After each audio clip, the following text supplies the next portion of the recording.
Good morning. देखिए, कल अपन optical instruments पढ़ रहे थे। प्रीवियस 2 लेक्चर से अपन ऑप्टिकल इंस्ट्रूमेंट्स को डिस्कस कर रहे हैं। सबसे पहला ऑप्टिकल इंस्ट्रूमेंट्स पढ़ा था अपन ने सिंपल माइक्रोस्कोप।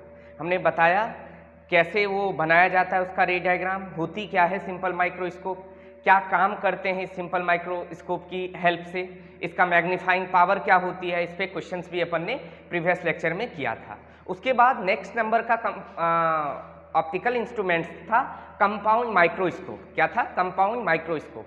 हमने कंपाउंड माइक्रोस्कोप के बारे में कल बीते हुए कल में हमने बताया था कि कंपाउंड माइक्रोस्कोप क्या होती है, इसके लिए magnification that is magnifying power का फॉर्मूला क्या होता है, और इस पे अपन ने न्यूमेरिकल्स भी कर लिया था। आज अपन पढ़ेंगे टेलीस्कोप। एक बार कंपाउंड माइक्रोस्कोप का मैग्निफिकेशन का फॉर्मूला क्या था? V0 by U0 into D by UE। ये जनरल फॉर्मूला था किसके लिए? कंपाउंड माइक्रोस्कोप के लिए। अब दो बात होती थी, बताओ मैग्नीफाइंग पावर मैक्सिमम कब होगा? मैक्सिमम मैग्नीफाइंग पावर तब होती थी जब हमारा फाइनल इमेज कहाँ बनता था? D पर। बोलो हाँ या ना। फाइनल इमेज कहाँ बनता था? D पर। When final image at D। जब फाइनल इमेज D पे बनता है तब मैग्निफिकेशन क्या होती है? मैक्सिमम होती है। तब मैग्निफिकेशन क्या होती है? मैक्सिमम होती है। और इसी को अपन ने बोला था क्या होगा? V0 by U0 into 1 plus D by F। ये मैक्सिमम मैग्नीफाइंग पावर है। क्लियर है? और इस केस में मैग्निफिकेशन तो ज़्यादा आ गया, मगर हमारी आंख जो है वो क्या होती हैं? स्ट्रेंड होती हैं। हमारी आंखें ज़्यादा तनी हुई होती है, मोस्ट स्ट्रेंड आई होती है इस केस में, हम मोस्ट स्ट्रेंड आईज। ठीक है, तो ये है मैक्सिमम मैग्निफिकेशन। बताओ मिनिमम मैग्नीफाइंग पावर या मिनिमम मैग्निफिकेशन कब होगा? ये तब होगा जब फाइनल इमेज कहाँ बनता है? इन्फिनिटी पे। When final image is formed at infinity. जब फाइनल इमेज कहाँ पे बने? इन्फिनिटी पे। इसी को कहते हैं नॉर्मल एडजस्टमेंट। इसी को क्या कहा जाता है? Normal adjustment. इस केस में हमारी आंखें क्या होती हैं? रिलैक्स्ड होती हैं, तो इसी को कहते हैं रिलैक्स्ड आईज। क्या कहते हैं? Relaxed eyes. हाँ, इस केस में मैग्नीफाइंग पावर का फॉर्मूला होता है V0 by U0 into D by FE। V0 by U0 into D by FE। ये क्या है? मिनिमम मैग्नीफाइंग पावर, और वो है मैक्सिमम मैग्नीफाइंग पावर। और उसके बाद बताया था लेंथ ऑफ माइक्रोस्कोप। तो लेंथ ऑफ कंपाउंड माइक्रोस्कोप क्या होती है बाबू? लेंथ ऑफ कंपाउंड माइक्रोस्कोप होती है, क्या होती है? बोलो जल्दी। Mod of V0 plus UE, है ना? Mod of V0 plus UE। Clear है? इस पे 2 क्वेश्चन ने भी अपन ने कर लिया था। तो ये था कंपाउंड माइक्रोस्कोप की कहानी। अब बात करेंगे अपन आज एक अगला इंस्ट्रूमेंट। ये देखो, जो भी था सिंपल माइक्रोस्कोप और कंपाउंड माइक्रोस्कोप की सहायता से क्या देखते थे? एक छोटे से ऑब्जेक्ट को ये क्या करता था? बड़ा बना करके अपने को दिखाता था। मतलब एक छोटे से ऑब्जेक्ट का इमेज बड़ा बनाकर हमको दिखाता था। कौन? सिंपल माइक्रोस्कोप हो और कंपाउंड माइक्रोस्कोप हो। सिंपल माइक्रोस्कोप जिस छोटे वस्तु को बड़ा करके, जिसके इमेज को बड़ा करके अपने को दिखाता था, उससे अगर छोटा वस्तु हो जाए तो वहां सिंपल माइक्रोस्कोप काम नहीं कर पाता। तब क्या काम करता है? कंपाउंड में। अरे सिंपल सी बात है भाई, सिंपल से काम नहीं चला तभी ना कंपाउंड आया। और यहीं पे याद करो, इसी को क्या बोला था? ये क्या है? Magnification of objective lens. और ये क्या है? Magnification of eyepiece lens. हमने बोला भी था कंपाउंड माइक्रोस्कोप में आईपीस लेंस किसकी तरह बिहेव करता है? सिंपल माइक्रोस्कोप की तरह बिहेव करता है। क्लियर है? तो ये सारी कहानी थी किसकी? कंपाउंड माइक्रोस्कोप की। क्लियर है? अब आगे बात करते हैं टेलीस्कोप की। किसकी? टेलीस्कोप की। तो टेलीस्कोप क्या होता है? सुनिए। जिस तरह माइक्रोस्कोप, चाहे वो सिंपल हो या कंपाउंड हो, ये क्या करता है? पास स्थित वस्तु का इमेज बड़ा बना करके अपने को दिखाता है। मतलब वस्तु पास में रखी हुई हो और छोटी हो तो उसको बड़ा बना करके दिखाता है। टेलीस्कोप का काम क्या है? टेलीस्कोप की हिंदी होती है दूरदर्शी। नाम से पता चल रहा है दूर की वस्तु को देखने के लिए इसका उपयोग किया जाता है। जिस तरह माइक्रोस्कोप का हिंदी था सूक्ष्मदर्शी, मतलब छोटे से वस्तु को देखने के लिए किसका उपयोग किया जाता है? माइक्रोस्कोप का, चाहे वो सिंपल माइक्रोस्कोप हो या कंपाउंड माइक्रोस्कोप है। बात हो रही है टेलीस्कोप की। तो ये क्या है? दूर स्थित वस्तु को देखने के लिए किसका यूज किया जाता है? टेलीस्कोप का यूज किया जाता है। ठीक है, दूर स्थित वस्तु को देखने के लिए किसका उपयोग किया जाता है? टेलीस्कोप का। अब ये टेलीस्कोप अब ये टेलीस्कोप से अपन किसको देखेंगे, सोचो। टेलीस्कोप से अपन किसको देखेंगे, कौन सी वस्तु है जो दूर स्थित है, जैसे चांद हुआ, मून हुआ, जुपिटर हुआ, जो भी प्लैनेट्स है वो हुआ। इन सारे चीज़ों को, ये सारी वस्तु रियल में बहुत बड़ी हैं, मगर हमारे से ये बहुत दूर स्थित है। तो इन सारे वस्तुओं को देखने के लिए किसका यूज़ करते हैं, टेलीस्कोप का। अब ध्यान से समझना क्या कह रहा हूँ मैं। एक्चुअली में माइक्रोस्कोप क्या करता है, उस छोटे से वस्तु को का इमेज बड़ा बना करके अपने को दिखाता है। मतलब वस्तु रियल में छोटे रहता है, उसको बड़ा करके अपने आंख पे हमको दिखाता है, जिससे हमको वो वस्तु बड़ा दिखाई दे देता है। क्लियर है। माइक्रोस्कोप क्या करता है, साइज बढ़ाता है, किसके, ऑब्जेक्ट के। क्लियर। मगर टेलीस्कोप साइज नहीं बढ़ाता है बाबू। टेलीस्कोप का क्या काम है, टेलीस्कोप से जिस वस्तु को देखेंगे उसका साइज तो पहले से क्या है, बहुत बड़ा है। अरे मून का साइज बहुत बड़ा है, किसी भी प्लेनेट का साइज बहुत बड़ा है, जुपिटर कुछ भी हो, उन सब का साइज क्या है, बहुत बड़ा है। तो उसके साइज को अब बढ़ाने से क्या फायदा मिलेगा, कुछ नहीं। मगर यहाँ क्या खास बात है, उसका डिस्टेंस बहुत ज़्यादा है। तो सुनना ध्यान से सुनना, हो क्या रहा है कि मान लो बहुत दूर स्थित एक वस्तु है, हमारी आंख से कितने दूर है, बहुत दूर है। ये मान लीजिए हमारी आंख है, ये दूर स्थित वस्तु है। तो बताओ अपने को चंद्रमा दिखाई कितना देता है, छोटा सा। तो एक छोटा सा वस्तु दिखाई दे रहा है, बहुत दूर है। तो ये छोटा सा वस्तु जो हमारी आंख पे एंगल बनाएगा, उसको कहेंगे विजुअल एंगल अल्फा। देखो माइक्रोस्कोप के केस में आपको क्या बताया था अल्फा के बारे में, कि जब किसी ऑब्जेक्ट को least distance of distinct vision पे रखेंगे तब जो वो हमारे आंख पे एंगल बनाएगा उसी को ना कहते हैं अल्फा। ऑब्जेक्ट को जब LDD भी least distance of distinct vision मतलब 25 सेंटीमीटर पे रखेंगे तब वो ऑब्जेक्ट के द्वारा जो हमारे आंख पे एंगल बनेगा उसी को क्या कहते थे, अल्फा। मगर टेलीस्कोप के केस में हम क्या उस ऑब्जेक्ट को अपने आंख के पास लाके रख सकते हैं क्या 25 सेंटीमीटर पे, कभी नहीं। तो यहाँ इस अल्फा की डेफिनेशन अलग है कि ऑब्जेक्ट बहुत दूर रखा हुआ है। ऑब्जेक्ट क्या है, बहुत दूर रखा हुआ है। वो बहुत दूर स्थित ऑब्जेक्ट के द्वारा आंख पे जो एंगल बन रहा है वही क्या हुआ, अल्फा। अब जैसे टेलीस्कोप यूज किया ना बाबू, तो पता है क्या हुआ, ये ऑब्जेक्ट अब यहाँ क्या हुआ, सुनना। माइक्रोस्कोप क्या करता था, ऑब्जेक्ट के साइज को बढ़ा देता था। माइक्रोस्कोप क्या करता था, ऑब्जेक्ट के साइज को बढ़ा देता था, चाहे वो सिंपल माइक्रोस्कोप हो या कंपाउंड माइक्रोस्कोप हो। मगर टेलीस्कोप साइज नहीं बढ़ाता। मतलब हमारी आंख से ये वस्तु बहुत दूर है, तो टेलीस्कोप क्या करेगा पता है बाबू, टेलीस्कोप क्या करेगा, इसी वस्तु को ना हमारे आंख के पास लाके खड़ा कर देगा। इसी वस्तु को क्या करेगा, हमारे आंख के पास लाके खड़ा कर देगा। सोचो ये ऑब्जेक्ट ऐसा है तो अभी एंगल अल्फा बन रहा है, अगर यही ऑब्जेक्ट यहाँ आ जाए तो क्या एंगल ज़्यादा बनने लगेगा, और जब एंगल ज़्यादा बनेगा तो मैग्नीफाइंग पावर बढ़ गया, क्या इमेज दिख जाएगा अपने को, हाँ या ना। तो कहने का मतलब ये बेसिक डिफरेंस है, ध्यान रखिएगा। क्या, माइक्रोस्कोप ऑब्जेक्ट के साइज को बढ़ाता है, माइक्रोस्कोप क्या करता है, ऑब्जेक्ट के साइज को बढ़ाता है। टेलीस्कोप साइज नहीं बढ़ाता, उस ऑब्जेक्ट का एक छोटा सा इमेज को लाके हमारे आंख के पास ला देता है, उसके डिस्टेंस को ये कम कर देता है। समझ में आया, जो डिस्टेंस बहुत ज़्यादा दूर है उसको हमारे आंख के पास ला देता है ताकि हमको वो क्लियरली विजिबल हो जाए। ये बेसिक डिफरेंस है किसमें, माइक्रोस्कोप में और टेलीस्कोप में। समझ में आया। तो जिस तरह माइक्रोस्कोप के केस में कहा जाए कि मैग्नीफाइंग पावर 100 है, इसका मतलब हुआ कि उन्होंने, माइक्रोस्कोप ने 100 गुना ज़्यादा उस ऑब्जेक्ट की हाइट को क्या किया, बड़ा कर दिया।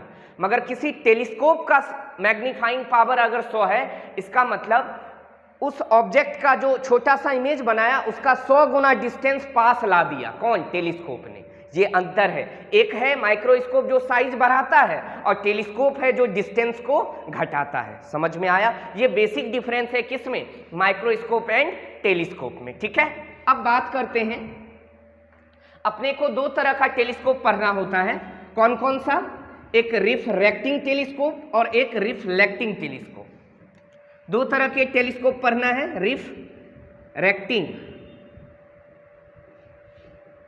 रिफ्रैक्टिंग टेलीस्कोप जिसको कहते हैं अपवर्ती दूरदर्शी, और एक पढ़ते हैं अपन रिफ्लेक्टिंग टेलीस्कोप। एक पढ़ते हैं अपन रिफ्लेक्टिंग टेलीस्कोप। इसको क्या बोलते हैं अपन? परावर्ती दूरदर्शी। बात समझ में आया? दो तरह का पढ़ना है टेलीस्कोप। क्या क्या? एक रिफ्रैक्टिंग टेलीस्कोप और एक रिफ्लेक्टिंग टेलीस्कोप। अपने सिलेबस में रिफ्रैक्टिंग टेलीस्कोप का सारा चीज है कि वर्किंग कैसे काम करता है, क्या है इसका रे डायग्राम कैसे बनेगा, इसके मैग्नीफाइंग पावर का फॉर्मूला डेराइव कीजिए। किसके लिए? सिर्फ अपने सिलेबस में है रिफ्रैक्टिंग टेलीस्कोप। रिफ्लेक्टिंग भी है मगर इसका सिर्फ रे डायग्राम है और कुछ भी नहीं है। तो पहले अपन रिफ्रैक्टिंग टेलीस्कोप पढ़ेंगे, फिर आएंगे रिफ्लेक्टिंग टेलीस्कोप में कि आखिर क्या जरूरत पड़ी जो रिफ्रैक्टिंग के बाद भी रिफ्लेक्टिंग बनाना पड़ा। जैसे अपन समझे थे ना कि सिंपल माइक्रोस्कोप था ही तो कंपाउंड माइक्रोस्कोप को बनाने की जरूरत क्यों पड़ी, समझे इस बात को?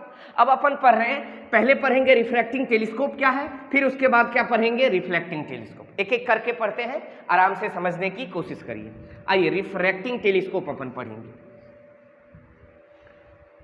रिफ्रैक्टिंग टेलीस्कोप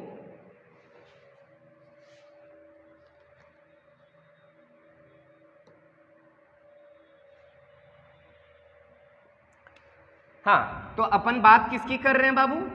रिफ्रैक्टिंग टेलीस्कोप की। तो किसी भी तरह का टेलीस्कोप हो, चाहे वो रिफ्रैक्टिंग हो या रिफ्लेक्टिंग हो, इस केस में मैग्नीफाइंग पावर का फॉर्मूला उस वहां पे क्या होता था कंपाउंड माइक्रोस्कोप में? Visual angle formed bye final image by visual angle formed by object kept at D. मगर यहां क्या बोलेंगे? Visual angle formed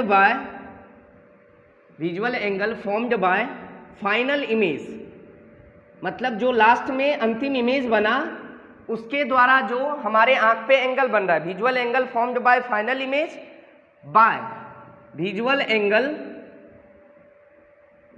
angle formed by object. देखो बाबू, हमने यहां नहीं लिखा है कि ऑब्जेक्ट केप्ट एट डी। क्या हम टेलीस्कोप के केस में ऑब्जेक्ट को अपने डी दूरी पे लाके रख सकते हैं? जी नहीं ना, क्योंकि ऑब्जेक्ट बहुत बड़ा है और हमारे आंख से वो बहुत दूर है, तो उसको हम डी दूरी पे कैसे लाके रखेंगे? समझ में आ रहा है? तो इसीलिए यहां लिखा सिर्फ visual angle formed by object. तो visual angle formed by image को अपन क्या कहते थे? बीटा, और visual angle formed by object को क्या कहते हैं? अल्फा। अभी भी फॉर्मूला वही है मैग्नीफाइंग पावर का, बीटा बाय अल्फा। अब ध्यान से समझते हैं, आराम आराम से। चलिए देखिए ध्यान से, इसको मिटा दूं मैं रिफ्रैक्टिंग टेलीस्कोप के लिए मैग्नीफाइंग पावर, इसको क्या क्या कहते हैं बोलो जल्दी? मैग्निफिकेशन भी कहते हैं सर, मैग्नीफाइंग पावर भी कहते हैं, और क्या कहते हैं? एंगुलर मैग्निफिकेशन भी कहते हैं। सारा नाम इन्हीं का है, ठीक है। अब आओ रिफ्रैक्टिंग टेलीस्कोप को पढ़ते हैं, इसके वर्किंग को पढ़ते हैं, रे डायग्राम को पढ़ते हैं, कंस्ट्रक्शन सब सारा चीज पढ़ेंगे आराम आराम से। रिफ्रैक्टिंग टेलीस्कोप में जनरली अपन पढ़ते हैं एस्ट्रोनॉमिकल टेलीस्कोप। मतलब एस्ट्रोनॉमिकल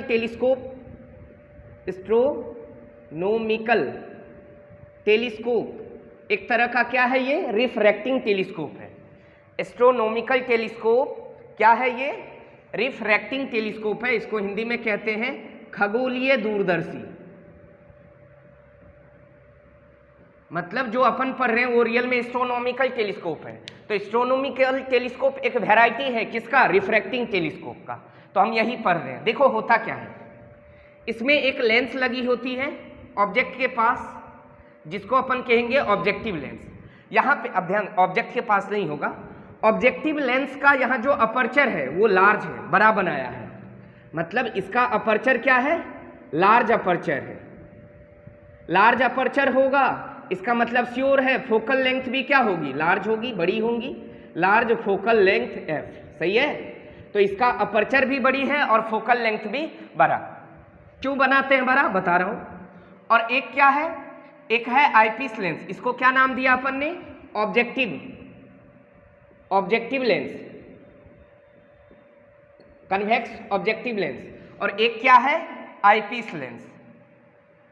आईपीस लेंस का अपर्चर क्या है? स्मॉल है। तो इसका अपर्चर क्या है? स्मॉल है। अगर इसका अपर्चर स्मॉल है तो फोकल लेंथ भी क्या होगी? स्मॉल होगी, नहीं, स्मॉल फोकल लेंथ। अब क्यों बनाते हैं सर ऐसा? बता रहा हूं। Small focal length that is F, ये क्या बन गया? आई पीस। ठीक है। तो ऑब्जेक्टिव को हिंदी में कहते हैं अभिदृश्य और आईपीस को कहते हैं अभिनेत्र। अब सुनो क्यों ऐसा बनाया, बताओ ऑब्जेक्ट कहाँ प्रेजेंट है इस केस में, इन्फिनिटी पे, मतलब बहुत दूर प्रेजेंट है ना। तो अगर आप अपर्चर बड़ा नहीं लेंगे तो ज़्यादा से ज़्यादा लाइट को ये कलेक्ट नहीं कर पाएगा, मतलब ऑब्जेक्ट बहुत दूर है तो वहाँ से आने वाली बहुत सारी लाइटें आएंगी ना। तो अपर्चर बड़ा होगा तो क्या इस पे ज़्यादा से ज़्यादा लाइट क्या होगा, इंसिडेंट होगा। तो इसका मतलब इनके द्वारा जो बनने वाला इमेज होगा वो ज़्यादा ब्राइट बनेगी। अगर छोटा अपर्चर लेते तो 2-4 लाइट रे आती, इमेज बनता, मगर ब्राइट नहीं बनता, इंटेंसिटी इमेज की कम होती। इसलिए क्या करते हैं, लार्ज अपर्चर लेते हैं, किसका, ऑब्जेक्टिव लेंस का, ताकि ये ज़्यादा से ज़्यादा अमाउंट में लाइट को क्या करे, कलेक्ट करे, ताकि इसके द्वारा आफ्टर रिफ्रैक्शन इससे बनने वाला इमेज कैसा बने, ज़्यादा ब्राइट बने, ज़्यादा इंटेंसिटी वाला इमेज बने। क्लियर है। तो लार्ज अपर्चर क्यों लिए, ये बात समझ में आया।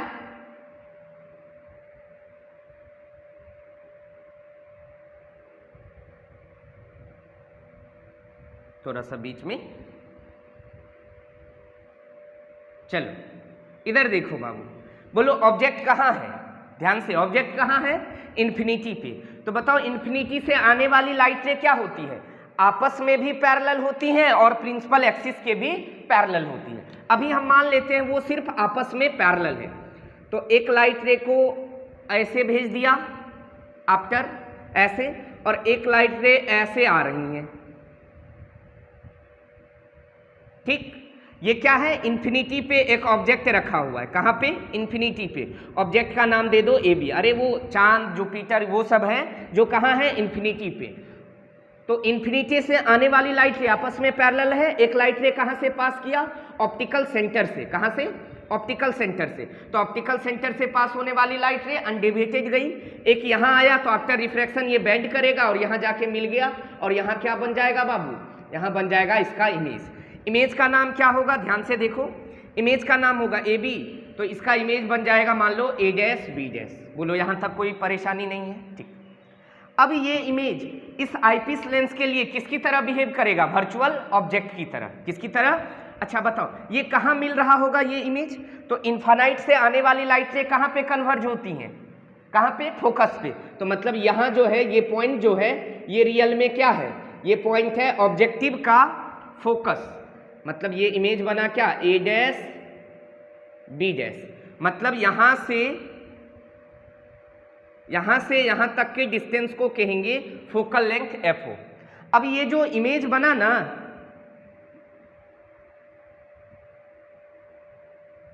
ये जो इमेज बना ए डैश बी डैश, ये इस प्रकार है कि इस आईपीस के ऑप्टिकल सेंटर और इसके फोकस के बीच में प्रेजेंट है, कौन, ये ऑब्जेक्ट। तो बताओ किसी कन्वेक्स लेंस के लिए अगर ऑब्जेक्ट ऑप्टिकल सेंटर और फोकस के बीच में बनता है तो परसों से ही अपन देख रहे हैं वर्चुअल मैग्नीफाइड और इरेक्ट इमेज बनाता है। कैसे बनाएगा वर्चुअल मैग्नीफाइड इरेक्ट, थोड़ा सा फिगर को और अच्छा बना रहा हूँ।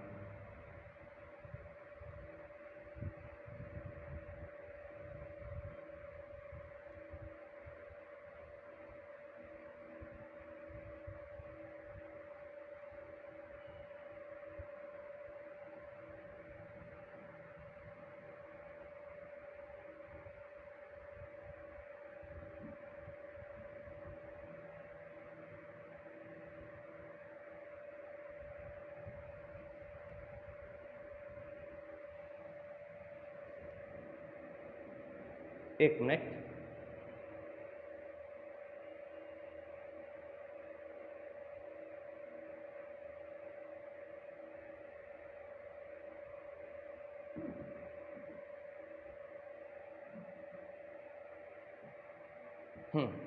चलो यहां मान लो ये इमेज बन गया, ठीक है, ए डैश बी डैश, ये रहा है इमेज, सीधा बना लो।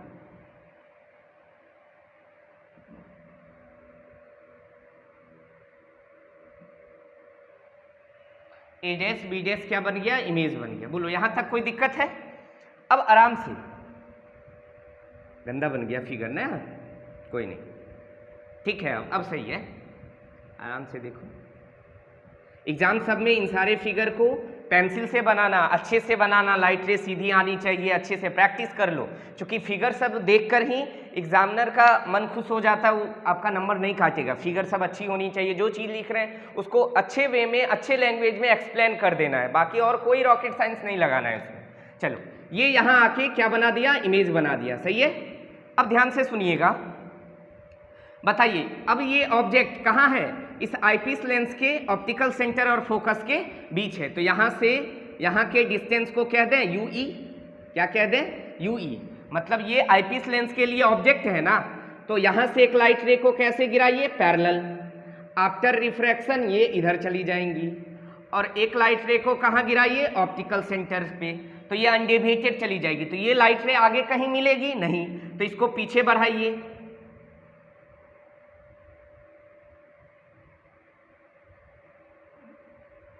पीछे बढ़ाया, और यहां जाके इमेज बन गया, फाइनल इमेज बन गया A double dash B double dash, A double dash और बी डबल डैश, सही है। चलिए ध्यान से देखिए, ये A double dash B double dash final image बन गया। चलो अब आराम से देखो, कोई दिक्कत यहां तक? बताओ, ऑब्जेक्ट ने हमारे आंख पर जो एंगल बनाया, ऑब्जेक्ट ने जो हमारे आंख पे एंगल बनाया, ऐसा मानो कि ये जो आंख है हमारी, अरे इन दोनों लेंस के बीच का गैप बहुत कम होता है, तो हम आंख को यहाँ रखेंगे तो फाइनल इमेज आपको ऐसा दिखेगा, यही दिखेगा ना।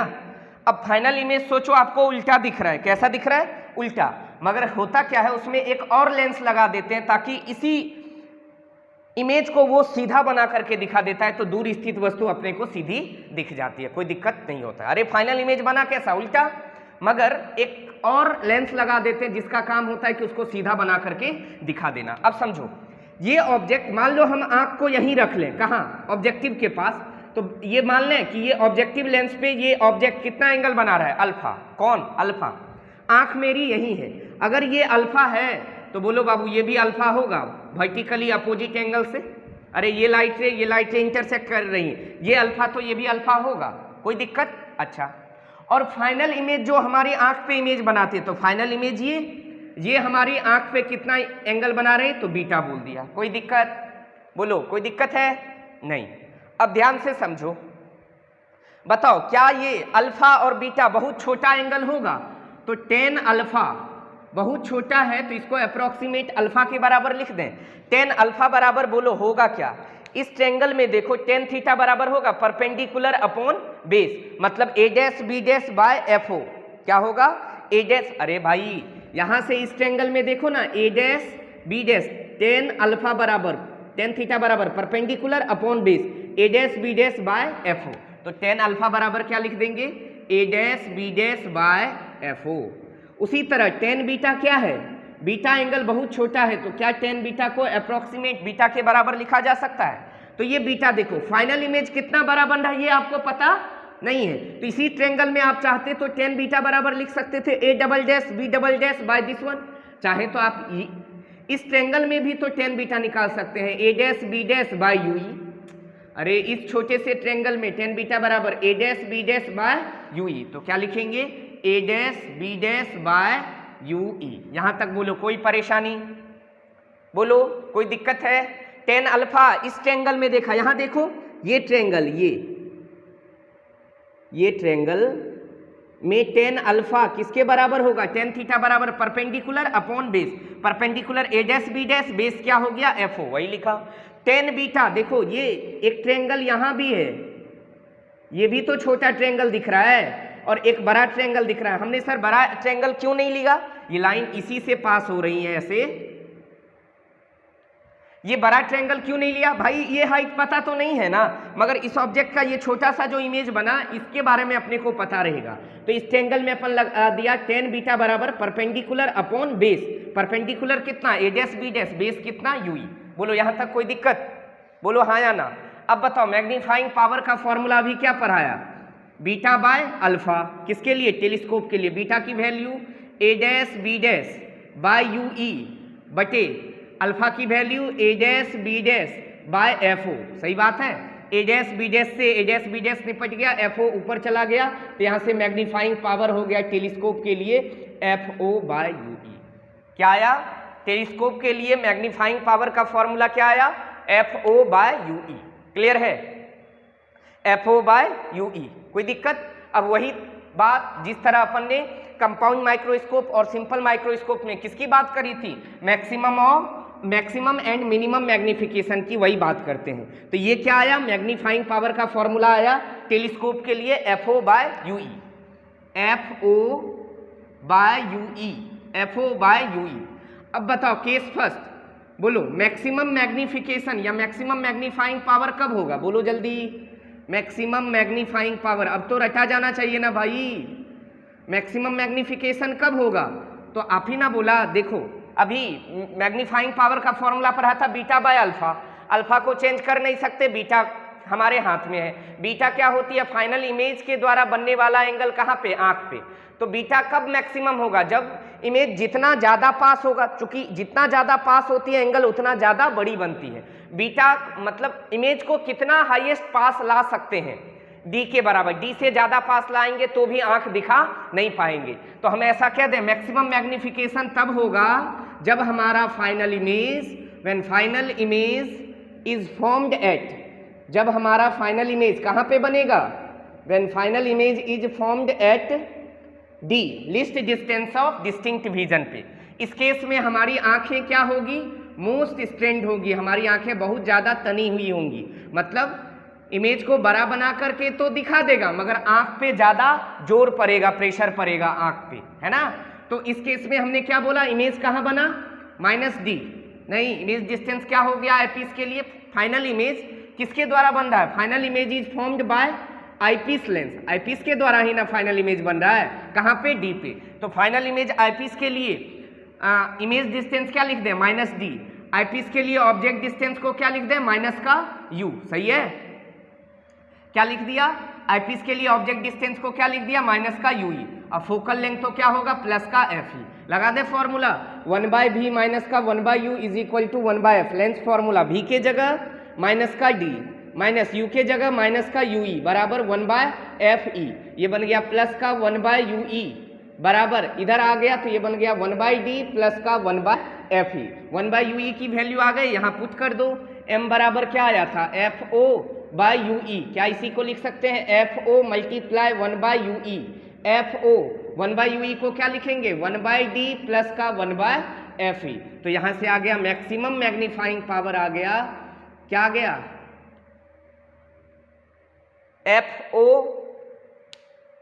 FE को अगर हम क्या करें, बाहर ले लें, FE को क्या करें, बाहर ले लें, अगर हम FE को यहाँ कॉमन ले लें, देखो इधर FE यहाँ कॉमन ले लिया तो यहाँ FE से मल्टीप्लाई हो जाएगा ऊपर और यहाँ बन जाएगा 1। अरे भाई करके देख लो ना एक बार, FO/FE मल्टीप्लाई FE/D, FE/FE से कट गया, FO/D बच गया, हाँ, और FO/FE को 1 से मल्टीप्लाई करो तो यहाँ बन जाएगा ना FO/FE। तो ये आ गया मैक्सिमम मैग्नीफाइंग पावर, क्या, FO/FE × 1 + FE/D। ध्यान रखेंगे कि मैक्सिमम मैग्नीफाइंग पावर कब होगी, जब हमारा फाइनल इमेज कहाँ बनेगा, least distance of distinct vision पे। इस केस में हमारी आंखें क्या होती है, बहुत ज़्यादा तनी हुई रहती है, हमारे आंख पे जोर ज़्यादा पड़ता है, प्रेशर ज़्यादा पड़ता है, भले ही इमेज दिखता ज़्यादा है, मैग्नीफाइंग पावर है बहुत ज़्यादा, बहुत बड़ा बना के दिखा देता है, मगर हमारे आंख पे जोर ज़्यादा पड़ता है, ठीक है, क्लियर तो दिख जाता है अच्छे से मगर जोर ज़्यादा पड़ता है हमारी आंख पे।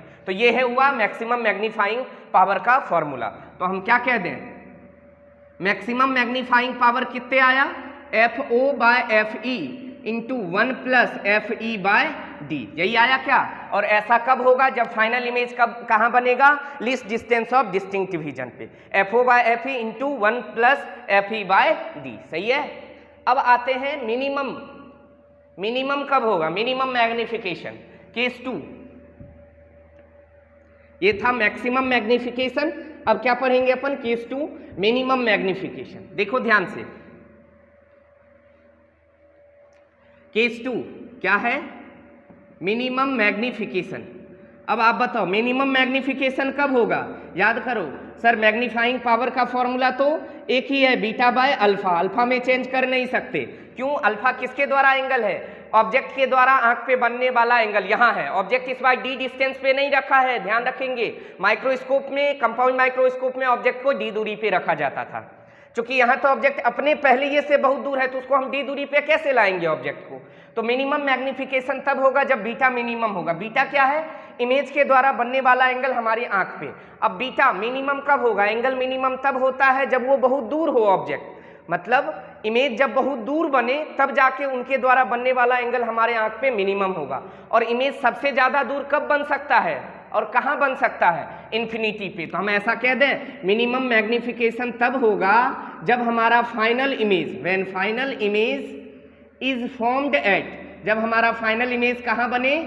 When final image is formed by eyepiece, eyepiece lens के द्वारा final image, when final image is formed by eyepiece at infinity, जब हमारा फाइनल इमेज आईपीस के द्वारा कहाँ बने? इन्फिनिटी पे। तो इस बार क्या कहेंगे? इमेज डिस्टेंस क्या हो गया? इन्फिनिटी। ऑब्जेक्ट डिस्टेंस माइनस का यूई, फोकल लेंथ प्लस का एफ ई। सही है? तो फिर से लेंस फॉर्मूला लगा दीजिए, 1/b minus 1/u is equal to 1/f। 1/b के जगह इन्फिनिटी, माइनस u के जगह माइनस का ui, 1/f के जगह एफ ई। 1/इन्फिनिटी 0, माइनस माइनस प्लस, 1/ue बराबर क्या हो गया? 1/f ई। तो मैग्नीफाइंग पावर का फॉर्मूला क्या था? FO/UE। तो इसको लिख दें FO इंटू मल्टीप्लाई 1/UE, इसको लिख दें 1/UE को लिख दें 1/FE। तो यहाँ से मिनिमम मैग्नीफाइंग पावर आ गया किसके बराबर? FO/FE के बराबर। क्या आ गया? FO/FE के बराबर। तो मिनिमम मैग्नीफाइंग पावर किसके लिए? टेलीस्कोप के लिए। कौन सा टेलीस्कोप? रिफ्रैक्टिंग। उसमें भी कौन सा? एस्ट्रोनॉमिकल टेलीस्कोप के लिए। कितना आया? मिनिमम मैग्नीफाइंग पावर आ गया FO/FE। और ऐसा कब होगा? जब हमारा फाइनल इमेज कहाँ बनेगा? इन्फिनिटी पे बनेगा। जब हमारा फाइनल इमेज कहाँ बनेगा? इन्फिनिटी पे बनेगा, तब जाके मिनिमम मैग्नीफाइंग पावर होगा कितने? FO/FE। बोलो कोई दिक्कत है?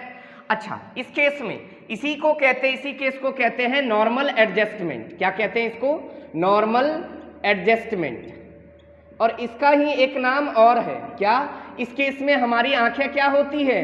मोस्ट स्ट्रेंड होती हैं, मतलब बहुत नहीं, सॉरी, इस केस में हमारी आंखें क्या होती है? रिलैक्स्ड होती हैं। इस पे कोई जोर नहीं पड़ रहा होता। थोड़ा विजिबल कम देगा, दिखाई उतना बड़ा दिखाई नहीं देगा, मगर दिखाई देगा। मगर इस बार हमारी आंखें रिलैक्स भी है, दिख भी गया और आंख रिलैक्स भी। इसीलिए ये ज़्यादा इंपॉर्टेंट केस है। अगर क्वेश्चन में कभी नहीं दिया हो कि फाइनल इमेज कहाँ बन रहा है, कुछ दिया ही नहीं है, तो मान लेंगे फाइनल इमेज कहाँ बन रहा है? इन्फिनिटी पे, मतलब रिलैक्स्ड आई वाला केस मान लेंगे। क्वेश्चन में बहुत बार ऐसा होता है, चाहे वो कंपाउंड माइक्रोस्कोप हो, सिंपल माइक्रोस्कोप हो या टेलीस्कोप हो, किसी भी केस में अगर कुछ नहीं मेंशन किया है कि फाइनल इमेज कहाँ बन रहा है, तो अपन ये एज्यूम कर लेंगे कि हमारा फाइनल इमेज कहाँ बन रहा है? इन्फिनिटी पे। और जब फाइनल इमेज इन्फिनिटी पे बनता है तो उस केस में हमारी आंखें रिलैक्स होती हैं, वो नॉर्मल एडजस्टमेंट का केस होता है। कोई दिक्कत? तो ये आ गया अपने लिए मिनिमम मैग्नीफाइंग पावर का फॉर्मूला। अब यहाँ भी एक चीज और है, लेंथ ऑफ टेलीस्कोप।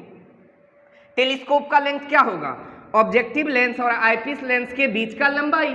तो ऑब्जेक्टिव लेंस और आईपीस का बीच का क्या हो गया? यहाँ से यहाँ FO और UE। तो क्या हम ऐसा लिख दें? लेंथ ऑफ टेलीस्कोप बोले तो L बराबर mod of FO plus mod of UE। ये आ गया लेंथ ऑफ टेलीस्कोप। जनरल है, मगर ये सेकेंड केस जो है ये इंपॉर्टेंट है। बोलो सेकेंड केस में जब हमारा फाइनल इमेज इन्फिनिटी पे बनेगा तो 1/UE किसके बराबर आया? 1/FE के। तो क्या यहाँ से UE FE के बराबर हो जाएगा? तो इस केस में, किस केस में? सेकेंड केस में लेंथ ऑफ टेलीस्कोप डायरेक्ट लिखेंगे FO और UE के जगह क्या लिख दें? FE लिख दें। समझ में आया? ये case length of telescope FO plus FE कब लगेगा? सेकेंड केस में, जब फाइनल इमेज कहाँ बन रहा हो? इन्फिनिटी पे। नहीं तो जनरल लेंथ ऑफ टेलीस्कोप का फॉर्मूला क्या होगा? FO plus UE। क्योंकि सेकेंड केस में देखिए ना, UE FE के बराबर नहीं होगा। अरे भाई क्रॉस मल्टीप्लाई कर दो तो UE FE के बराबर हो जाएगा ना बाबू। तो वही ना बोला कि लेंथ ऑफ टेलीस्कोप है FO प्लस UE, तो UE को किसके बराबर? FE के बराबर लिखा जा सकता है। तो ये था आपकी पूरी कहानी किसके बारे में? Refracting telescope, that is astronomical telescope. मतलब एस्ट्रोनॉमिकल टेलीस्कोप क्या है? एक प्रकार का रिफ्रैक्टिंग टेलीस्कोप है। तो अपन ने ये देख लिया कि refracting telescope that is astronomical telescope में मैक्सिमम मैग्नीफाइंग पावर कब होगा, कितना होगा, मिनिमम क्या होगा और कब होगा, और लेंथ ऑफ टेलीस्कोप क्या होगी, ये चीज अपन ने देख लिया। क्लियर है?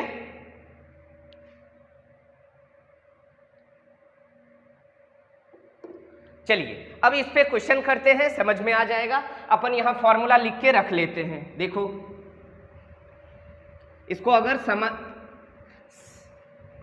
शॉर्ट वे में देखें, समराइज करें इस चीज को जो अभी पढ़ा, तो क्या पढ़ा देखो कि सर टेलीस्कोप के केस में जनरल मैग्नीफाइंग पावर का फॉर्मूला होगा FO/UE। होगा क्या? बोलो ये मैक्सिमम कब होगा? तो ये मैक्सिमम फॉर्मूला इसका होगा FO/FE इंटू 1 + FE/D। ये कब होता है? जब फाइनल इमेज कहाँ बनता है? When final image is formed at D। जब हमारा फाइनल इमेज कहाँ पे बन रहा हो? List distance of distinct vision पे। इस केस में हमारी आंखें क्या होती हैं? मोस्ट स्ट्रेंट होती हैं, ठीक। और मिनिमम मैग्नीफाइंग पावर या मिनिमम मैग्निफिकेशन किसके बराबर होगा? FO/FE के बराबर। मिनिमम किसके बराबर होगा? FO/FE। और ये कब होगा? जब हमारा फाइनल इमेज कहाँ बन रहा हो? इन्फिनिटी पे। When final image is formed at infinity. जब फाइनल इमेज कहाँ बन रहा हो? इन्फिनिटी पे। और इस केस में जनरल लेंथ ऑफ टेलीस्कोप क्या है? तो लेंथ ऑफ टेलीस्कोप है FO+UE। But in second case minimum magnifying power वाले केस में लेंथ ऑफ टेलीस्कोप क्या होगा? FO+FE। बात समझ में आया? बस इतना ध्यान रखना है, रे डायग्राम याद रखना है, काम हो जाएगा। अच्छे क्वेश्चन जब भी आएंगे, ऐसे तो आपके एग्जाम में जो क्वेश्चन आएगा उसमें ऐसा कुछ रॉकेट साइंस वो पूछ नहीं सकता। अगर सबसे ज्यादा अच्छा क्वेश्चन आ गया, रे डायग्राम अगर क्लियर है, तो आपको कैसा भी क्वेश्चन दे दिया जाए आप नहीं फंस सकते हैं, ठीक है। इसलिए रे डायग्राम को अभी अपन दोनों क्वेश्चन में फिर से यूज करेंगे, आपको भी ये चीज याद हो जानी चाहिए। नहीं, चलो क्वेश्चन देखते हैं फिर आगे चलेंगे अपन। क्वेश्चन देखो, क्वेश्चन क्या है पहला। A refracting telescope is under normal adjustment.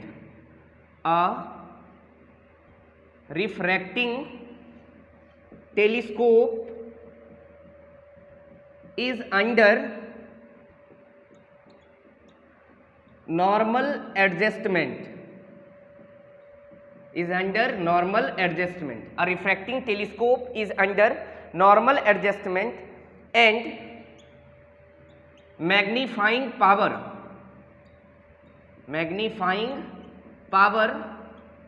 is 5 and magnifying power is 5 if the length of telescope under this condition, if the length of telescope under this condition,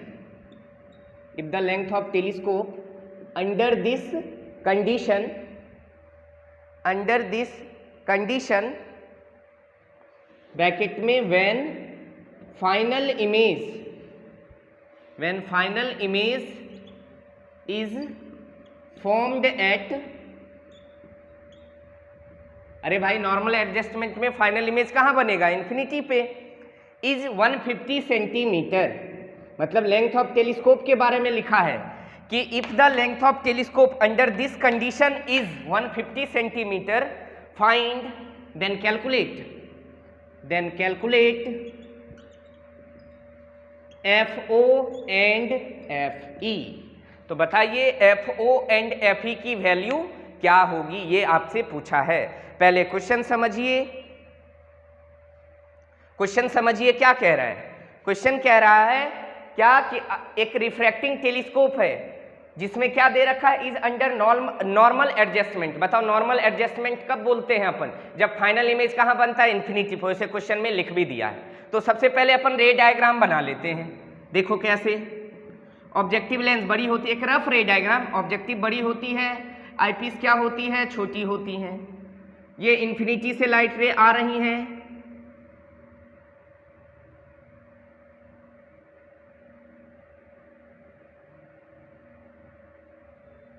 यहाँ पे आके क्या बन गया? इमेज बन गया, है ना।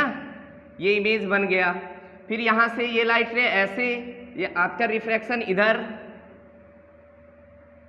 और ये लाइट रे ऐसे, इसको पीछे बढ़ाया और यहाँ पे फाइनल इमेज बन गया।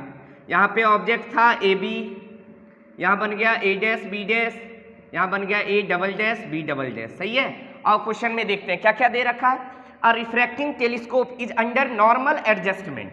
नॉर्मल एडजस्टमेंट का मतलब हो गया कि फाइनल इमेज कहाँ बन रहा है, इन्फिनिटी पे। और इस केस में मैग्नीफाइंग पावर आपको क्वेश्चन में दे रखा है 5। बताओ जब फाइनल इमेज इन्फिनिटी पे बनता है तो इस केस में मैग्नीफाइंग पावर कितनी होती है, FO बाय FE। इसका मतलब FO बाय FE की वैल्यू क्वेश्चन में दे रखा है। अरे भाई जब फाइनल इमेज इन्फिनिटी पे बनता है तो मैग्नीफाइंग पावर मिनिमम होती है, किसके बराबर, FO बाय FE के बराबर। तो क्या हम लिख सकते हैं FO बाय FE बराबर 5, तो FO बराबर हो गया 5FE। हमको FO और FE की वैल्यू निकालनी है। FO FE में एक इक्वेशन आ गया। अगला क्वेश्चन क्या दे रखा है, लेंथ ऑफ टेलीस्कोप। चूंकि फाइनल इमेज इन्फिनिटी पे बन रहा है तो इस केस में लेंथ ऑफ टेलीस्कोप होगी L बराबर FO प्लस FE। नहीं, और लेंथ ऑफ टेलीस्कोप क्वेश्चन में दे कितने रखा है, 150 बराबर FO प्लस FE। बोलो FO FE में दो इक्वेशन आ गया, दो इक्वेशन दो अननोन, दोनों को सॉल्व करके FO और FE की वैल्यू नहीं आ जाएगी। आओ from equation 1 and 2, from equation 1 and equation 2, equation 1 और 2 से बोलो FO की वैल्यू क्या रख दें, 5FE दूसरे इक्वेशन में रख दें। पहले इक्वेशन में FO बराबर 5FE है, इसकी वैल्यू कहाँ रख दें, दूसरे वाले में रख दें। तो ये बन जाएगा 150 बराबर FO के जगह 5FE प्लस का FE, ये बन जाएगा 6FE बाय 150। तो यहाँ से FE आ जाएगा 150 बाय 6, ये 25 बार में। तो यहाँ से आईपीस की फोकल लेंथ कितनी आ जाएगी, 25 सेंटीमीटर। ठीक है, उसी तरह बताओ FO कितना आ जाएगा, तो 5FE के बराबर। तो 5FE कितना आया, 25, बोले तो 125 सेंटीमीटर। बोलो FO भी आ गया, FE भी आ गया, खत्म। क्या था क्वेश्चन में, कुछ दम नहीं है, बस कंडीशन ध्यान रखना है। क्वेश्चन में जो भी देगा हम कुछ भी निकाल सकते हैं। बोलो क्लियर हुआ या नहीं हुआ। एक क्वेश्चन और करते हैं अपन।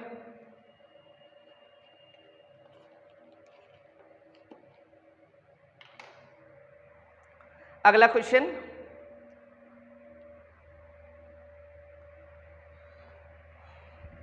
Next question.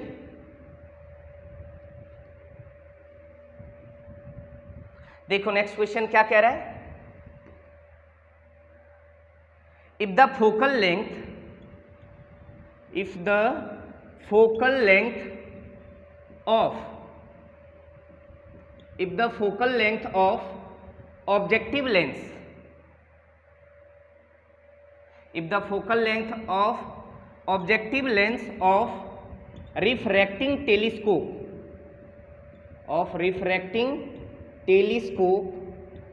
if the focal length of objective lens of refracting telescope is 100 centimeter, that of 100 eyepiece is 5 centimeter. If the final image is formed at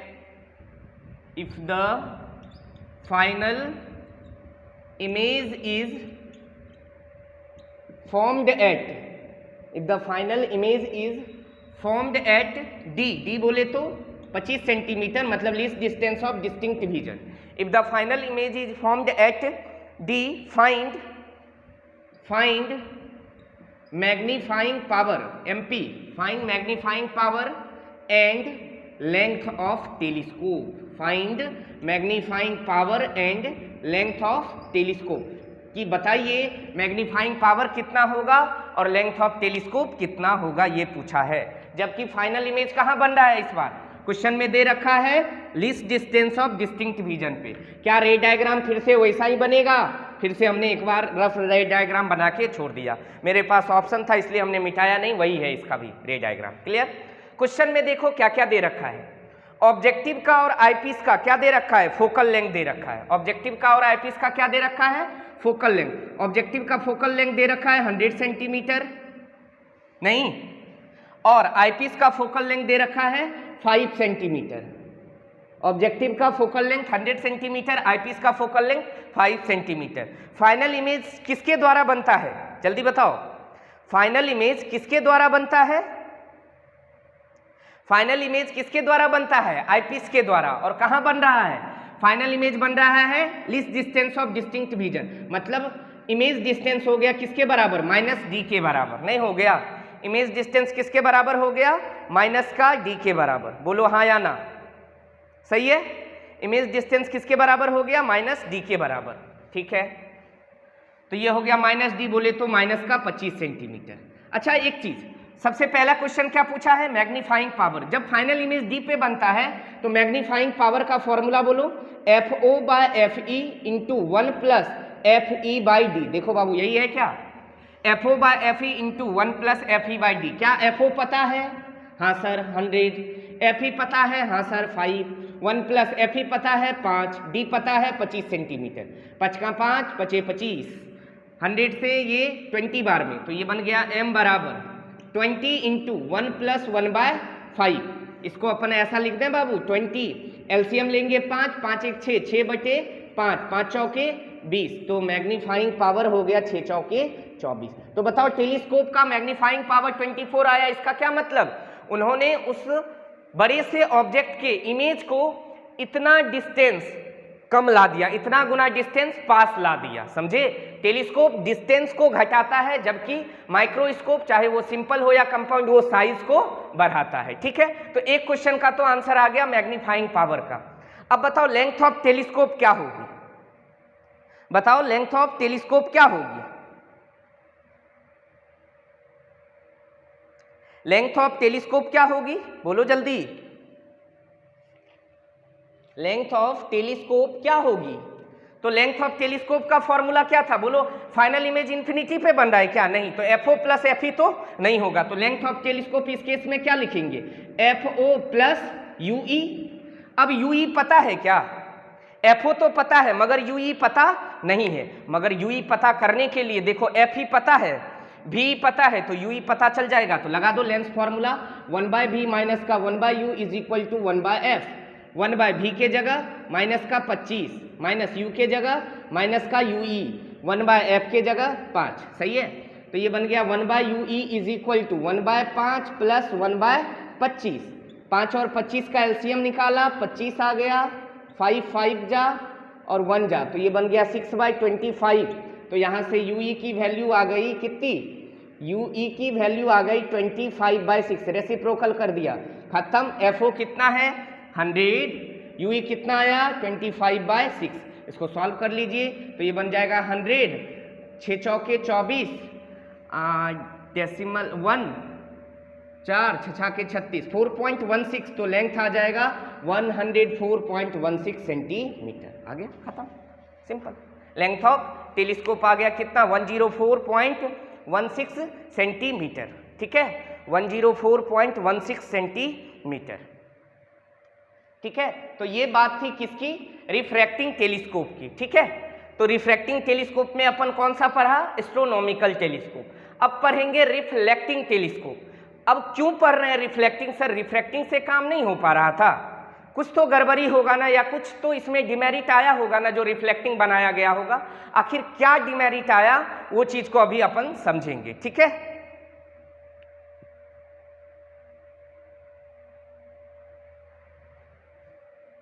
चलो सुनो अब क्या है।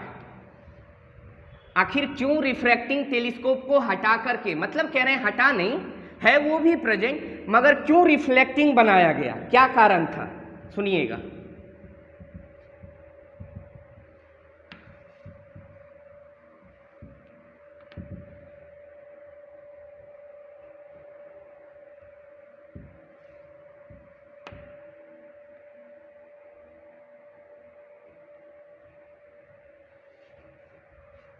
इस सारे ऑप्टिकल इंस्ट्रूमेंट्स का सारे का नोट्स एक साथ दे देंगे, चिंता नहीं कीजिएगा। अब देखते हैं कि अब रिफ्रैक्टिंग टेलीस्कोप हमारे लिए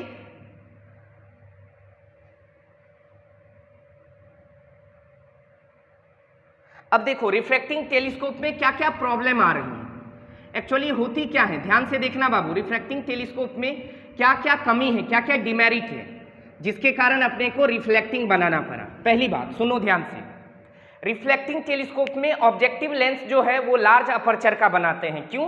ताकि वो ज़्यादा से ज़्यादा अमाउंट में लाइट को क्या करें, अपने अपर्चर पे कलेक्ट करें, ताकि ब्राइट या हाई इंटेंसिटी वाला इमेज का फॉर्मेशन हो पाए। चूंकि ऑब्जेक्ट बहुत दूर है, अगर 2-4 लाइट रे अपर्चर पे आएंगी तो ब्राइट इमेज नहीं बनेंगी, धुंधली दिखाई देंगी। तो हम अपर्चर ज़्यादा बड़ा इसीलिए लेते हैं ऑब्जेक्टिव का, ताकि उस इन्फिनिटी से, अनंत स्थित वस्तु से आने वाली लाइट रे ज़्यादा से ज़्यादा अमाउंट पे क्या हो, इस अपर्चर पे कलेक्ट हो पाए, ताकि इनके द्वारा बनने वाला फाइनल इमेज क्या बने, ब्राइट बने। पहला तो सुनिए, तो इसलिए हम क्या करते हैं, ऑब्जेक्टिव लेंस को हम बड़ा बनाते हैं, उसकी अपर्चर बड़ी होती है, फोकल लेंथ बड़ी होती है।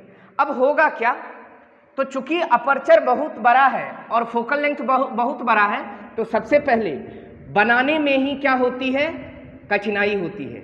Difficult to manufacture, difficult to manufacture मतलब रिफ्रैक्टिंग टेलीस्कोप को बनाने में ही क्या होती है, कठिनाई होती है। कारण क्या है, क्यों कठिनाई हो रही है? अरे भाई, उतने लार्ज अपर्चर का फोकल लेंथ वाला हम कैसे बनाएंगे ऑब्जेक्टिव लेंस को, इसीलिए इस टेलीस्कोप को बनाने में ही सबसे पहली कठिनाई होती है। ठीक, पहली बात। दूसरी बात, चूंकि अपर्चर बड़ा होता है और लेंस में ना पूरा का पूरा ग्लास होता है, और ग्लास कॉस्टली होती है, जिस कारण से इसका दाम भी ज़्यादा पड़ता है, कॉस्टली होती है, इस कारण से भी इसको क्या करते हैं, डिनाई करते हैं। कहने का मतलब कि ये सब इसका क्या है, ड्रॉबैक है, ये सब इसमें कमी है कि भाई सबसे पहली बात तो रिफ्रैक्टिंग टेलीस्कोप को बनाना ही बहुत कठिन है, कठिनाई होती है बनाने में, ये महंगा होता है, कॉस्टली होता है, और इसको mechanically difficult to held, mechanically मतलब इसको मैकेनिकली हेल्ड करना। मतलब आप सोचो, अब इतने बड़ा अगर अपर्चर का क्या होगा, लेंस होगा, तो उसको आप कैसे रख पाओगे हाथ में, होता है ना, आप देखे होंगे लैब में टेलीस्कोप या माइक्रोस्कोप में छोटी छोटी पतली सी लेंस लगी होती है ना, उसको अपन इजीली हाथ रख उख लेते हैं अच्छे से। इतने बड़ा बड़ा होगा तो इसको इजीली हैंडल करना भी हमारे लिए मुश्किल हो जाएगा, गिर सकता है, टूट फूट सकता है। इसलिए क्या है, difficult to held mechanically, mechanically इसको रख पाना भी क्या है, डिफिकल्ट है, कठिन है। और नेक्स्ट दो इंपॉर्टेंट इसमें चीज है, एक होती है स्फेरिकल एब्रेशन, स्फेरिकल एब्रेशन वाला केस आता है इसमें। स्फेरिकल एब्रेशन का क्या मतलब हुआ, सुनना, स्फेरिकल एब्रेशन क्यों होगा, बताओ। स्फेरिकल एब्रेशन क्या होती है पहले ये बताता हूं। बताओ, ऑब्जेक्टिव का अपर्चर क्या है, बहुत बड़ा है। अगर बहुत बड़ा है तो बताओ हमारे लिए स्टडी किस पे बेस्ड होता है, स्मॉल अपर्चर के लिए। हम थिन लेंस के लिए स्टडी पढ़े हैं, हाँ या ना, याद कीजिए, हमने पैराक्सियल रेज के लिए स्टडी पढ़ा है। Our study is based on paraxial rays, मतलब वो रेज जो हमारी प्रिंसिपल एक्सिस के पास हो। मतलब सिंपल सी बात है, तो जब प्रिंसिपल एक्सिस के पास रेज के लिए हमारा स्टडी बेस्ड है, तो हमारा लेंस कैसा मान के हम पढ़ रहे हैं, थिन लेंस। मगर यहाँ तो आप क्या ले रहे हैं, लार्ज अपर्चर, मतलब फोकल लेंथ बड़ी। तो यहाँ दो तरह की रे होंगी, पैराक्सियल भी आएगा, पैराक्सियल भी आएगा। तो पैराक्सियल वाली रेज आफ्टर रिफ्रैक्शन कहाँ मिलेगी, फोकस पे मिल गई। ये किसके लिए है, मान लो ये पैराक्सियल के लिए है। ये कौन सी रेज है, पैराक्सियल रेज, PARAXIAL। और मार्जिनल रेज क्या होती है, प्रिंसिपल एक्सिस से दूर होती है। तो मार्जिनल रेज आफ्टर रिफ्रैक्शन ये कहाँ मीट किया, यहाँ पे। अब सोचो, एक ही है, अब देखो क्या दिक्कत है, एक ही ऑब्जेक्ट से लाइट रे आ रही है, जरूरी नहीं है ना वो लाइट रे क्या होगी, प्रिंसिपल एक्सिस के पास से होंगी, दूर दूर भी तो आएंगी। तो एक बार इमेज कहीं यहाँ बनेगा, कहीं यहाँ बनेगा, मतलब एक ही ऑब्जेक्ट का इमेज आपको यहाँ भी दिखाई देगा और यहाँ भी दिखाई देगा। तो इसी को क्या कहते हैं, स्फेरिकल एब्रेशन, कि एक ही ऑब्जेक्ट का इमेज आपको कितनी जगह दिखाई दे रहा है, दो दो जगह नहीं, और भी मान लो कुछ और रे होगा, उसका कहीं और इमेज बनेगा। कहने का मतलब कि ये अपने में गड़बड़ी आ रही कि ऑब्जेक्ट एक ही होगा, उसका इमेज जगह जगह अलग अलग जगह पे दिखाई देगा, 2 3 4 5 10 50 इमेज दिखाई देगा। ये पांचवा क्या है, पांचवा है इसमें demerit, chromatic aberration, chromatic aberration. एक तो स्फेरिकल एब्रेशन और एक होती है क्रोमेटिक एब्रेशन। क्रोमेटिक एब्रेशन क्या होती है, अच्छा ये स्फेरिकल एब्रेशन सब में होती है, लेंस में भी होता है और मिरर में भी होता है, दोनों में होता है। ये क्यों होता है, साइज के कारण, शेप, अरे भाई अगर इसके शेप को बड़ा नहीं बनाते, छोटा रहता, तो सारी लाइट रे एक ही जगह ना आके कन्वर्ज हो जाती, क्योंकि तब सारी लाइट रे पैरेक्सियल रहती। मगर चूंकि इसका साइज बड़ा कर दिया आपने, इसी कारण से स्फेरिकल एब्रेशन होता है। और ये स्फेरिकल एब्रेशन की प्रॉब्लम दोनों केस में आती है। किस किस में? In both mirror and lens. Mirror में भी स्फेरिकल एब्रेशन होता है एंड लेंस में भी होता है। In both mirror and lens, mirror में भी स्फेरिकल एब्रेशन और लेंस में भी स्फेरिकल एब्रेशन होता है। कोई दिक्कत? अच्छा, इसके बाद अब क्रोमेटिक एब्रेशन की बात करते हैं। ये किस में होती है? ये सिर्फ लेंस में होती है, इन लेंस ओनली। क्रोमेटिक एब्रेशन किस में होती है? ये भी एक इंपॉर्टेंट क्वेश्चन है। बताओ स्फेरिकल एब्रेशन कहाँ देखने को मिलता है? लेंस में भी और मिरर में भी, मगर क्रोमेटिक एब्रेशन किस में? लेंस में। अब ये सर क्रोमेटिक एब्रेशन क्या है? बता रहा हूं। क्रोमेटिक एब्रेशन भी किसके कारण होता है? क्रोमेटिक एब्रेशन लेंस में होता है, साइज के ही कारण होता है। सोचो, क्या हम जानते हैं 7 कलर की लाइट जो होती है विवग्योर, लेम्डा सबसे ज्यादा किसके लिए होती है? लेम्डा सबसे ज्यादा रेड के लिए होती है। याद करो, अपन ने कॉचे फॉर्मूला भी पढ़ा था। म्यू लेम्डा के क्या होती है? इनवर्सली। तो म्यू सबसे ज्यादा violet, indigo, blue, green, yellow, orange, red होता है। अब याद करो, अपन ने फोकल लेंथ का फॉर्मूला पढ़ा था, लेंस मेकर्स फॉर्मूला। 1/f बराबर μ2/μ1 - 1 इंटू 1/r1 - 1/r2। और हमने बोला था 1 क्या था? आउटसाइड मीडियम का रिफ्रैक्टिव इंडेक्स। अगर आउटसाइड मीडियम एयर हो जाए तो μ1 की वैल्यू 1 हो जाएगी, तो क्या बन जाएगा? और लेंस मटेरियल के रिफ्रैक्टिव इंडेक्स को म्यू बोल दें, तो 1/f बराबर क्या हो जाएगा? μ - 1 इंटू 1/r1 - 1/r2। यहां से देखो, क्या फोकल लेंथ म्यू के क्या है? इनवर्सली प्रोपोर्शनल है। क्या है? Inversely proportional. मतलब म्यू सबसे ज्यादा, जिसकी फोकल लेंथ उसकी सबसे कम। हाँ या ना? फोकल लेंथ उसकी सबसे कम। इसका मतलब जिसका वेवलेंथ ज्यादा उसकी फोकल लेंथ भी ज्यादा। मतलब क्या हुआ? अपर्चर बड़ा है, मून से आने वाली लाइट से कैसी है? व्हाइट। तो व्हाइट लाइट क्या होंगी? एक मान लो व्हाइट लाइट कैसी होंगी? 7 कलर का मिक्सचर होंगी। तो क्या होगा पता है? आने वाली लाइट, मान लो ये वायलेट की फोकल लेंथ सबसे कम होगी। तो मान लो ये वाली है वायलेट लाइट रे, ये मान लो ये रेड वाली है, और ये क्या है? वायलेट वाली है। तो रेड वाली दूर जाके यहां पे मीट किया, यहां पे रेड वाले का इमेज बना, और वायलेट वाली यहां जाके मीट किया। तो इससे क्या होगा पता है? इससे आपको दिखेगा चंदा मामा एक ही है। एक जगह दिखेगा वायलेट चंदा मामा, एक जगह दिखेगा इंडिगो चंदा मामा। समझ में आ रहा है? एक जगह क्या दिखेगा? वायलेट का, एक जगह रेड का। मतलब एक ही चांद है, मगर उसका इमेज आपको कहीं ब्लैक चंदा, मतलब ब्लैक चांद, कहीं इंडिगो चांद, कहीं ब्लू चांद, कहीं ग्रीन चांद। तो अलग अलग कलर का फोकल लेंथ अलग अलग हो जाएगा। तो इसी फिनोमिना को कहते हैं क्रोमेटिक एब्रेशन। स्फेरिकल एब्रेशन समझ में आया? क्रोमेटिक में क्या होगा? अलग अलग कलर के लिए अलग अलग फोकस हो जाएंगे। देखो ना, वायलेट के लिए फोकस ये हो गई यहाँ पे, जबकि रेड कलर के लिए फोकस यहाँ पे। इसका मतलब चांद वायलेट कलर में यहाँ दिखेगा उसका इमेज, और रेड कलर में यहाँ उसका इमेज दिखेगा। तो ये 5 ऐसे ड्रॉबैक हैं, 5 ऐसी डिमेरिट है जिसके कारण से रिफ्रैक्टिंग टेलीस्कोप हमारे काम में नहीं करते। हम क्या यूज करते हैं? Reflecting telescope. क्या होती है रिफ्लेक्टिंग? कैसे इन सारे चीज को हम उसमें, ये सब प्रॉब्लम आ रही है हमको किसमें? रिफ्रैक्टिंग टेलीस्कोप में। तो भाई इसके अलावा जो हम कुछ बनाएंगे तो उसमें कोशिश करेंगे ना, क्या कोशिश करेंगे? हम उसमें कोशिश करेंगे ये सारे प्रॉब्लम को सॉल्व आउट कर लें। मतलब इन सारे प्रॉब्लम को हटा के एक नया इंस्ट्रूमेंट बनाए जिसमें ये सारी प्रॉब्लम को अपने को झेलना नहीं पड़े। तो वो इसके लिए तब आया रिफ्लेक्टिंग टेलीस्कोप। तो रिफ्लेक्टिंग टेलीस्कोप 2 तरह की होती है, कल पढ़ लेंगे क्या क्या होती है। कैसेग्रेन टेलीस्कोप और न्यूटोनियन टेलीस्कोप, वो पढ़ेंगे। और ह्यूमन आई थोड़ा सा पढ़ के मोस्ट प्रोबेबल कल चैप्टर खत्म हो जाएगा। एक लेक्चर और बचा है इस चैप्टर का। इस तरह से ray optics and optical instruments हमारा खत्म हो जाएगा। आज के लिए यहीं तक रहने देते हैं क्लास को। Thank you.